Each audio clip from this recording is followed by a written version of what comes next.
Looking, we talked a little bit about sales. Obviously, you're throwing down some monster deals. You said something earlier when we were talking about sales, like you went all in, right? Like you weren't just interested in sales, you went all in.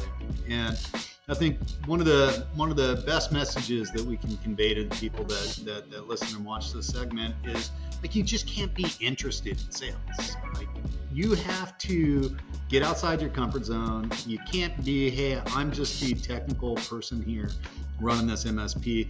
Like you got to dive all in. And being interested in sales is going to get you less than interesting results. You were 100% committed. You read some great books. You mentioned The Ultimate Sales Machine is one. I know you've probably read 2 or 3 other ones, Challenger Sale, Sandler Systems. Like you dove all in. Funny, early on when I was doing the same exact thing, I memorized Gary's presentation word for word. And I was doing the same silly jokes that he was doing. And I did this one role play in Philly, and he looks at me and he's, Kevin, you can't be me. Like those jokes, they just don't hit the same way. And I'm all, I know. He's, well, listen, man, you're kind of coming off like a jerk. And I'm, well, dude, I'm just saying what you're saying. So no, man, you got to be yourself. And so I think starting off like with the imitation of Gary or imitating somebody that's really good in sales is great. And then you got to be able to add your own flavor to it, your own spin to it. And that comes after you're a little bit more comfortable. But shifting gears into the operations metrics of the organization, like what are some of the key things that you looked at on a monthly basis? Like you had your leadership team, they were set, they were doing an awesome job. Like, how did you know that you were doing or you were moving in the right direction just based on some simple math and numbers that you were looking at? I'll tell you one that I really started embracing much later in the journey that I wish I would have found earlier is the rule of 40.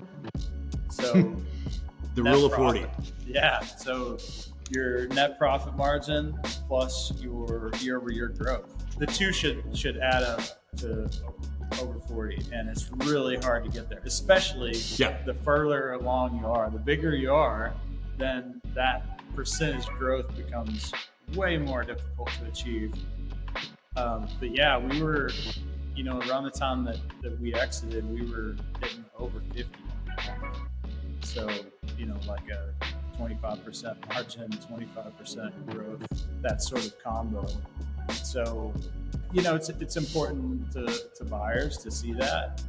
And it was just important for me that we're growing and we're growing profitably. You can't grow your way into profit once you get to a point. Like I hear this all the time, talking to a $2 or $3 million company, and they're like single digit profitability. And they're like, yeah, we're just going to sell this and we're going to do this and we're going to be up over 20. And you're not. You never will. You're not. It's so much harder when you're bigger.